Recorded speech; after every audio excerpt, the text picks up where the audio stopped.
Look ahead 50 years from the days of the Wright brothers, and you'll find a young, artistic, and creative dreamer with the same passionate desire not just to fly, but to design what is still today the fastest piston twin business aircraft in the world. Theodore Raymond Smith was born in Oroville, California, 4 years before the Wright brothers' first flight. By age 12, he had decided that aviation would be his future.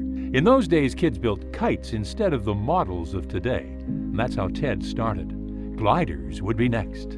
Dave Duntz of Beaver Creek, Ohio, is an aerospace engineer who owned and flew an Aerostar for many years. He is currently writing a book on Ted Smith, and we met up with him at his southern home in Spruce Creek, Florida, for this interview. I'm Dave Duntz, and I'm writing a book called Aerostars and Aero Commanders, The Life and Vision of Ted Smith. This book is based on Ted Smith's memoirs. It's written in 3 parts, the first part being the early years of his life, the second part, the story of Aero Commander, and the third part, the story of Aerostar. I got involved in airplanes because my dad had an airplane and he flew on the weekends as his passion. And I had an opportunity to start flying at a very young age in the back seat of a J3 Cub. I eventually soloed a J3 when I was 17, just before going off to college, and I got my private license the last year in college. And after that, I went in the Air Force. Dave developed a sideline of buying and flying aircraft during his Air Force days. I bought airplanes on my own. I bought a Citabria at first, and then a Pitts Special, and a Skylane, and then I bought a twin Comanche because I thought when I got out of the Air Force I'd like to fly commercially, so I needed multi-engine time. Twin Comanche is a wonderful plane. But after 6 years I saw the Aerostar, and I just thought that that was the nicest airplane. It just had these great lines, and it had performance, and it had visibility, fantastic visibility. It was easy to get in and out of, and it also came equipped with radar and air conditioning and things that weren't common in the twin Comanche. So I bought the Aerostar in 1994 and got my ATP in it in 1998. And after that, did fly commercially for about 7 years. And the Aerostar, though, became to me my ideal airplane. It just handled so nicely and performed so wonderfully.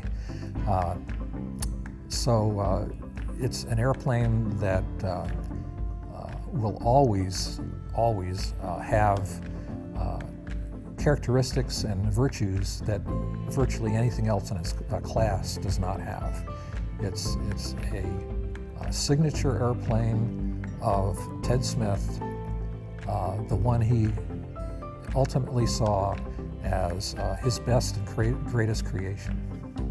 Don Smith of Aerostar World in Headland, Alabama, had a similar love-at-first-sight experience with the Aerostar. The unique design, when you looked at the Aerostar, just sitting on the ramp, it looked like it was doing about 200 miles an hour compared to the competition that's sitting next to it.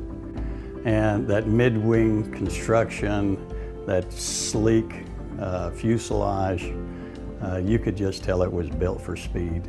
And I've always liked speed.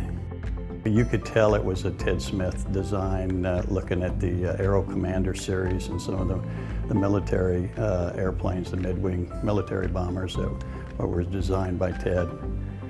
And it was just a fun airplane to be around, performance-wise and looks-wise.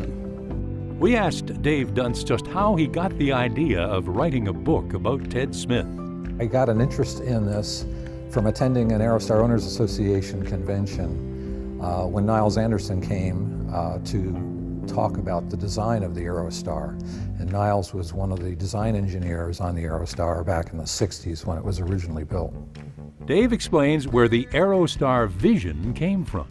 his vision for the Aerostar was to design the next generation light executive business twin that was better, faster, better looking, more efficient. He had spoken with management at Rockwell in 1960 about the next generation of light twin to replace the Aero Commander. They did not agree at that time to proceed with development, which eventually led to his leaving the company in 1963 expressly to develop the Aerostar. Ted loved skiing. It was good exercise, and it gave him the chance to think big thoughts. Dave explains where the Aerostar design came from. First, he took a good vacation to kind of let the creative juices flow.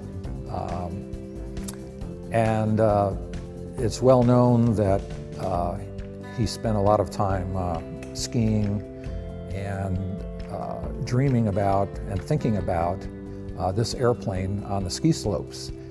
And so at night, he would, with his drafting sets and his calculator, lay out the foundations for the design. He would put the sketches together, he would do the calculations for the overall design at that time. When he felt he was ready to get funding, he incorporated and went about selling stock in the little company that would be Ted Smith Aircraft Company. Dave goes on to explain the blend of creativity and design skills that set Ted apart. Well, as I said earlier, he's a visionary, number one. And he was also extremely creative. He was a very development, creative designer, very oriented toward creation of an airplane as opposed to the manufacturing side. Manufacturing an airplane was something that he felt he had to be part of, but that was not his forte. His forte was in creation and in improving things to be better. He also was a risk taker. You have a man here that had a fantastic job at Douglas, and he left it in 1945 to go design an airplane with no backer to even help him develop it. And he used his own funds initially to live on, his savings, and he was able to convince several engineers that worked for him doing the A-20 at Douglas to work at night for shares of stock. This same type risk-taking took place again when he decided to go forward with the Aerostar. He did not have the money, and he put together his plan, his designs, and at that time, of course, he'd established a good reputation as an aircraft designer. So it was a little easier the second time around. But the point is, in both times, he had excellent positions and income, and he ended that to go out on his own and continue his dream. Was Ted a businessman? It's hard to be all things to all people, but Ted managed as well or better than most innovators. His forte was R&D and creation and improvement. But the reality of any business is that you have to get funding, and in order to do that, you often have to give up some control of the company, which he reluctantly did, and he did that more than once. Again, he was not a production guy, and he was also a marketeer. He was a very convincing and charismatic salesman for his designs and for his airplane. So when development was at the stage where certification was possible, he was ready to move on to the next design, to the next model. And there was this step involved between that and production that required a lot of work. Typically, a company would take a good year to clean up its drawings and do the modifications of the jigs and tooling and so on that are necessary for production. And this was extremely limited in the Aerostar. They started production only about 6 months after they got certification. And they started with many of the jigs and tools that they made for the prototypes. And this meant that the tolerances weren't real tight and that each airplane was required to have a lot of handwork done because keep in mind, all the skins on the Aerostar are butt joined, and because they're butt joined, the tolerances are extremely tight. And so each sheet metal panel had to be hand worked before it could be fitted perfectly. And this added a lot of labor and expense to the airplane. The only part of the airplane where all of that was very well taken care of were the 300 wing and empennage sets that Ryan built. And Ryan used a couple of the tools, a few of the tools initially from the factory, but they built their own. And they essentially did the transition to production on their own in order to produce a quality product and produce it efficiently in a profitable way for Ryan. So those wings and the empennages that Ryan made are of exceptional quality. Don Smith has been involved with the airplane for a long time. We flew to Headland, Alabama to ask about his Aerostar experiences.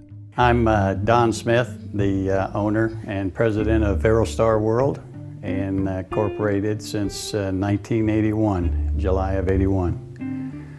Based here in Headland, Alabama now, and just doing our Aerostar pretty much exclusively, not 100%, but about 95% of our shop work is strictly Aerostars. Well, after my Air Force years and discharge from the Air Force as a jet engine mechanic, I went through Northrop Institute of Technology in Inglewood, California, and acquired my A&P certificate and started looking for employment in the airlines, general aviation, pretty much the same gamut. And I noticed there was a article on the Employment Office Board about a new general aviation company that was beginning to produce a general aviation light twin called the Aerostar. And I took a drive up to Santa Maria and interviewed with a gentleman that said, "Sit down, don't leave. Let me interview you right now." Don also remembers the Ryan wings. At that time, I believe it was Ryan that was producing our Aerostar wings. We didn't make them in-house when we first started, or when I first started with them.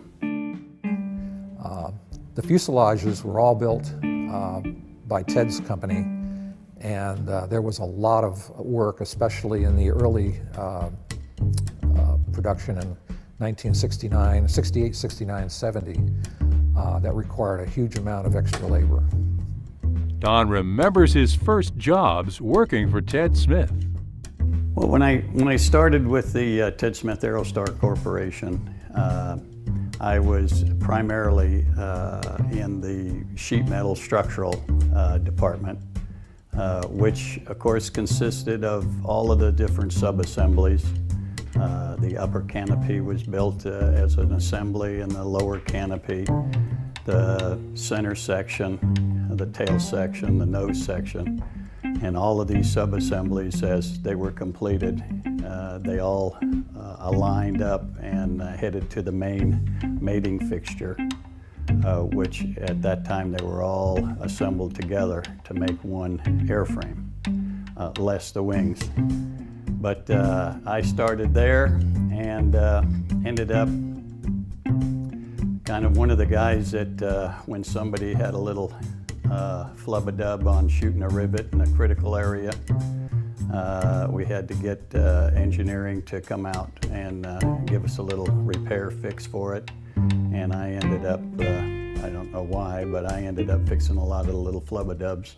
We'd take the little fuselages that were assembled, and when it was time to move on, we'd put them on a little dolly and hook the little Ford Escort in front of it and drag it down the industrial park and into the hangar, where I worked all of the assemblies, most of the assemblies there, assembled engines in the engine shop, assembled landing gears, rigging the gears, flight controls, hanging props, and then as it was ready to move on outside came in one end of the building and slowly rotated through, and as it came out the other side, then I was one of the mechanics out there on the line that helped with the running, tuning, tweaking, and getting it set for its very first maiden flight. And that was called flight test and certification. We have an impression of Ted Smith as a driven, creative genius. What kind of person was he to meet, and how did he treat the employees? Ted was a fine gentleman. Ron Smith, his son, was the main walk around through the manufacturing plant and out in the hangar at the airport, talking to supervisors, and always had time, both Ron and Ted Smith had time to say hello as we passed working hours, off working hours. Just a fine gentleman, and I think there was quite a lot of respect for everybody that worked in the organization at that time. Dave Duntz formed a similar impression based on the extensive research he did for his book. Well, as I said, Ted's a visionary and a risk taker, and a very good spokesman for his beliefs. He was very charismatic. People believed in him. He was a true leader. He was a big picture guy. He didn't like to work a lot of details, but he knew the devil was in the details. So he would work very closely in reviewing all of the details of his designs. And, but he relied heavily on some key people. For example, in the Aerostar, the key guy that he relied on was Dick Reese. And Dick did a lot of engineering of that airplane and was responsible for a lot of the design. And there were several others too. There was George Thorpe and Niles Anderson and Lane Helms. They all had significant contributions to the airplane that Ted agreed with, but oversaw. Everyone connected with the building of this amazing airplane or involved with flying or maintaining it has an image of Ted Smith, the designer, in their minds. Don Smith's professional life has been practically nothing but Aerostar related. And I've seemed to be with it to this date, so doing flight training, buying, selling, brokering, aircraft salvage, and my son's been with me for 15 years. Roy has been with me for 35 years, and my passion is still the Aerostar. But I don't know what else I would have done. I kept threatening to turn over my wrenches and get a pencil and a Ouija board and be a CPA, but I don't think I really would have been happy doing that. In the 1980s and 90s, any IFR Aerostar pilot in North America would be greeted by the air traffic controller's acknowledgement of Ted Smith Aerostar, November 1324. The pilot couldn't help feeling the personal connection to the iconic Mr. Smith through his beautiful creation. Dave's book will soon be available, and it will tell a much bigger story. If you're fascinated with aeronautical history, or are a present, past, or future Aerostar owner, or if you service them, you'll want a copy of the book. I believe it's going to be a book that every Aerostar owner and every Aero Commander owner would be very interested and enjoy reading.